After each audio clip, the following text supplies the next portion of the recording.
Well, it's a pleasure to be joined here up in the warehouse by Mike Snyder, the Orioles Senior Director of Pro Scouting. Mike, thanks for taking some time. I would say the trade deadline was busy for you, but I think that's probably underselling it a little bit. It was busy. It was nice to be productive, too. Yeah, no, absolutely. The Orioles made a ton of trades, which is why I wanted to talk to you here today about some of the guys that the Orioles acquired and maybe some of the underlying factors that went into those acquisitions.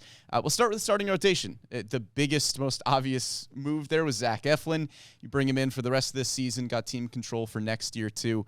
I think when you're looking at some of the advanced stats, some of the reasons that you bring somebody like Eflin in, it's really easy to point to, hey, the expected ERA was a lot lower than his actual ERA. What were some of the factors that made you guys believe, that expected number is going to be what we're going to get out of him versus, the ERA in the low to mid fours that we've seen this year? Yeah, I think one thing that we value in particular with Eflin, I think he's given quotes to this effect too, is just how well he controls the strike zone.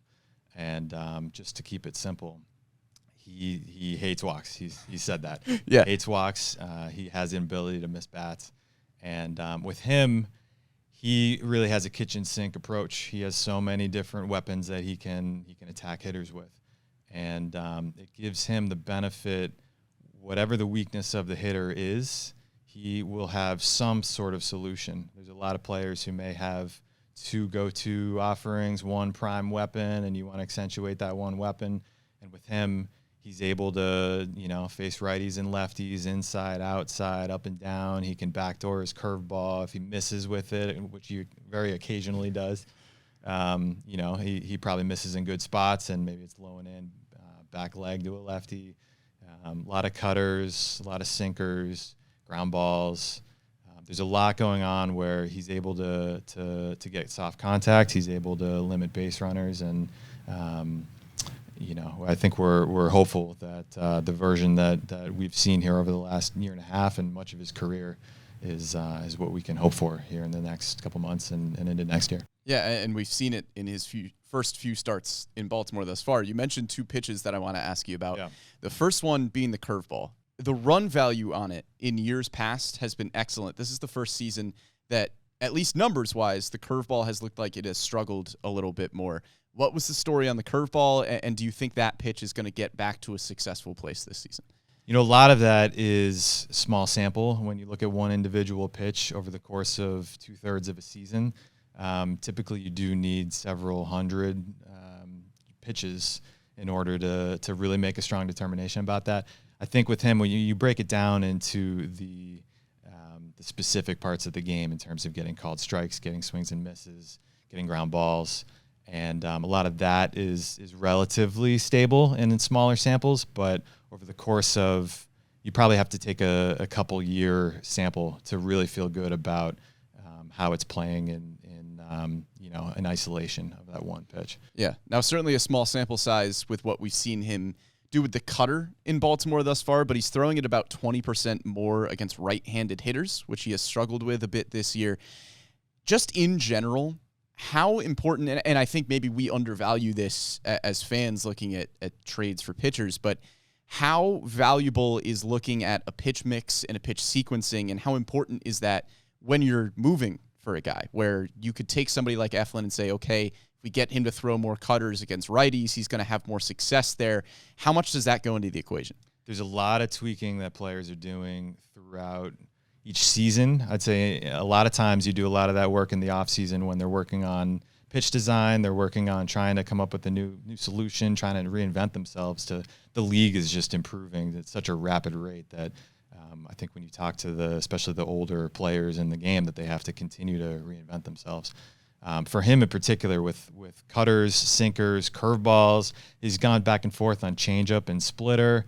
A lot of that will change also month to month, and sort of how he's feeling.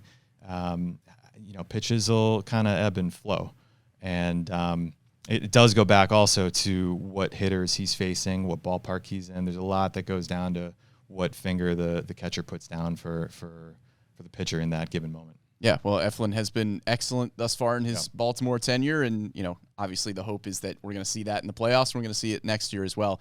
Another starting pitcher that you guys acquired that's got multiple years of team control is Trevor Rogers. It's a little bit of a different story there from Eflin, where the success this season hasn't been there as much as it was for Eflin.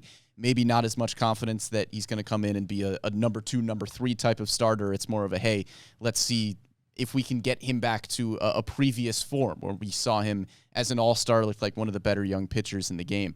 We've already heard from Rogers that he is getting a ton of information, both with, mechanical tweaks, with pitch sequencing, things like that. How confident are you guys in the fact that you can bring in pitchers and say, hey, here's a bunch of information that we think can help you guys, because that's what our organizational philosophy looks like? We hope so. We really trust our coaches. We get players from all different avenues. They come from other teams. We don't know exactly what they're exposed to. We don't know exactly what their history is.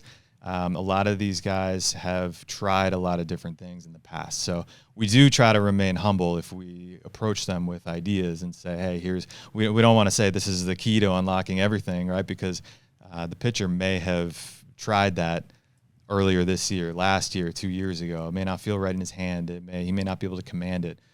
There's a lot that goes into it.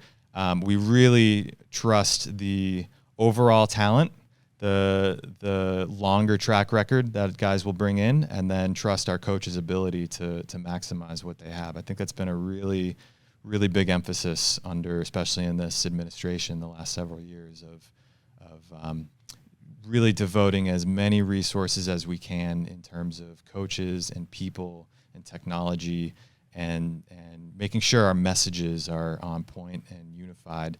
So with a guy like Rogers, he's coming in straight to the big leagues. With other players, we may have them, either straight out of the draft or internationally, and they're rising level after level. We need to make sure that at each level they're getting a consistent message, that it's not switching up, high A versus double A, and then they get to the big leagues and totally different attack plans and coaching staff. We want to make sure there's as much unity as possible. In a short period of time, in a playoff hunt, you can't worry about too much. You need to go out and win the next day. Right. But we really do trust our coaches in terms of what messages they're giving and how we can best support the players when we do bring them in. Yeah, and in terms of that information as well that you're trying to give the player, with Rogers, there's great vertical movement on the changeup. There's great horizontal movement on the sinker. They were just getting hit a lot. Are those pitches that you were able to look at and say, hey, with small tweaks here and there, whether it's location or sequencing, the stuff is there, it just needs to get maximized in one way or another? Yeah, one thing with Rogers, he's dealt with some injuries the last couple of years that I'm not sure he's fully been at his best since that 2021 season. We're very happy with the pitcher that we acquired. He can come out. He's had a good season. There's not enough starting pitching to go around in the league, so we are very happy to have him come in and fortify our rotation. His changeup command is really the changeup's his bread and butter, and throwing that changeup to the best locations that he can. There's a little bit of an element where if you miss a little bit on, especially with the changeup, it can get punished sometimes. And at the same time, over the long haul, it's going to produce results. So between the changeup, the 4-seamer, 2-seamers, and then with the breaking ball that he shows, we feel like it's a good mix that gives him different options to get through the game. Yeah, there were not a lot of starting pitchers available at this deadline, let alone those with 2.5 years of team control. How much of a difference with Rogers did it make where, this isn't a 34-year-old former All-Star. This is a 26-year-old former All-Star who, as you mentioned, has struggled with injuries the past few seasons. The All-Star pedigree is still there. It's still a first-round pedigree as well. How important was just his age and being able to have 2.5 years where you can mold a still pretty young starting pitcher in this organization? It's in there. Pitching's unpredictable. There's injuries left and right. We know the talent is in there. We also know that his production has been there in 2024 and 2022. I don't think he had all that much time in 2023 to really showcase what he can do. But I think we have a nice balance of a floor with a little bit of ceiling on what he's able to do. And we're happy just to have him come in and take the ball and really help the pitching staff. And that's what he's doing right now. Yeah. Well, speaking of former All-Stars, you've got a former two-time All-Star in Gregory Soto in the bullpen. Now Sir Anthony Dominguez there too. Two guys, former Phillies. We were joking like, yeah, who knew that this, Phillies-Orioles connection was going to happen here in the bullpen. But two guys who just throw absolute laser beams. It's a hard sinker. Is that just a pitch profile that, like, yeah, if you can get 97, 98 with movement, like, we would like that guy to pitch on our baseball team?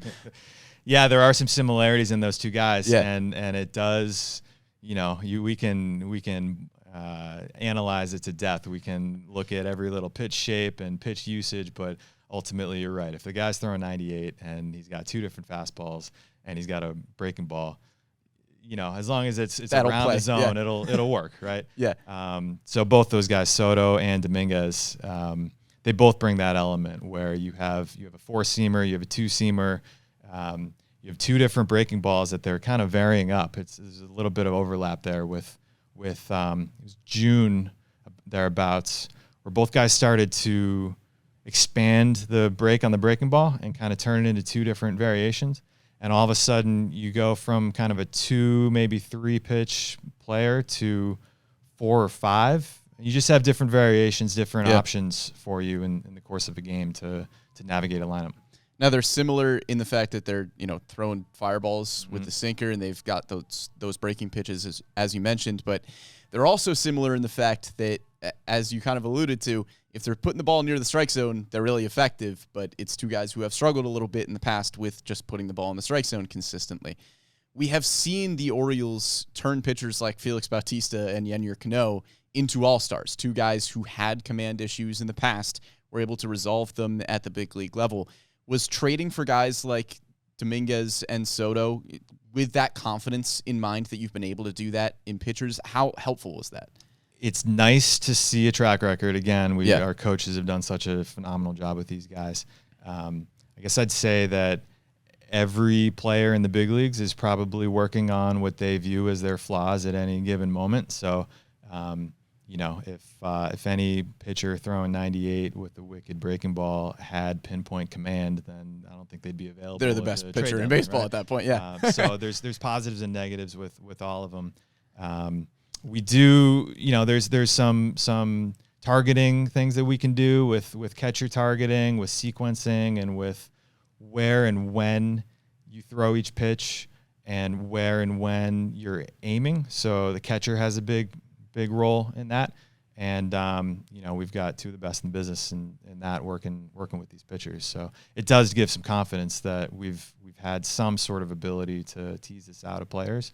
And we'll see where this goes with all these guys. But it helps when you start with the building blocks that they have. That's a big positive. Yeah. Now shifting away from the pitching side of things, I want to ask you about Eloy Jimenez, the last player I want to talk about here. We've spent a lot of time kind of talking the inside baseball stuff of, you're putting a sinker here, you're talking about command and different things like that. With Jimenez, how important is it to just have a change of scenery? Where he comes from Chicago, where obviously that team has had its struggles this year.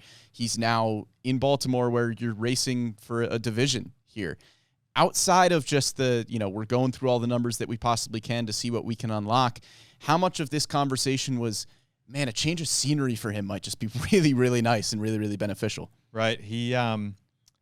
We hope so, right? We have such a strong atmosphere in the clubhouse, and I can't imagine, you've gone through several years, you've gone through, what's probably been a tough 2024 season, and then you're thrust right in the middle of a playoff hunt into what's, neck and neck with the best record in baseball. That's got to be exhilarating, right? Yeah. Not only that, he had familiarity with our manager, going way back. So this isn't something where he comes into a totally foreign environment and has to meet all kinds of new faces.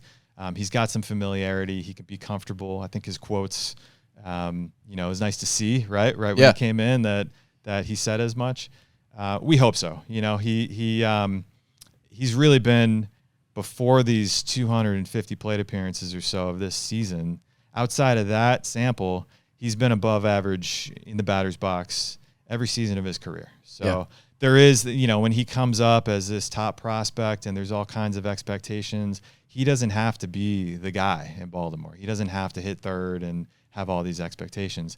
I think he can go out and hopefully just be freed up to just be a batter, just to go in and produce what he can produce. And we hope it works here for these next 2 months of the season. Yeah, and obviously in scouting, you guys, as we mentioned, you're talking about a lot of the numbers, seeing what you can maximize. But you guys still, too, are having the sorts of conversations where it's like, okay, how does this human being fit in this locker room? What things could help him just as a person and as a baseball player here? Yeah, you can't overlook it. If a guy's going through a divorce, right? If right, a guy's going through, some family issues or on field, sometimes a change of scenery, it happens. I don't think you can go too far down and think that it's just going to magically always work, but it's definitely something that that is possible.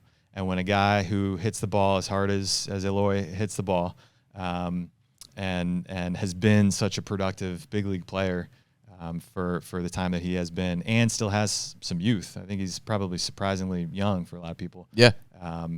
You hope that he comes in and can hit the ground running. Now, are there things mechanically with Eloy? I mean, really, when you look at the advanced stats, as you mentioned, the exit velocities are there. Really, the one thing that you can find that's not there as much as it has been in the years past is the sweet spot percentage. Like, there are probably small mechanical things, but for Eloy, was it mostly just, okay, let's keep him healthy, let's put him in a role where we're giving him a chance to succeed against left-handed pitching? Was it a more of a simplistic role thing and just hey, this is a small sample size and we know this is a really good hitter? Or were there mechanical things that you looked at as well and said, if we make some small tweaks here and there, we can get him back to there?